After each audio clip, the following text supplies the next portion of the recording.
sientes siempre? Hola, nena. ¿En serio?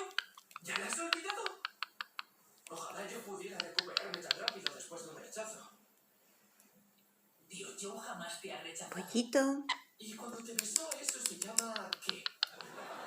¿Nunca has pensado que me besó a mí porque tú nunca le has Pollito. dicho que te gusta? No. No fue por eso. ¿Lo ves? Ahí está, ese es tu problema. Sin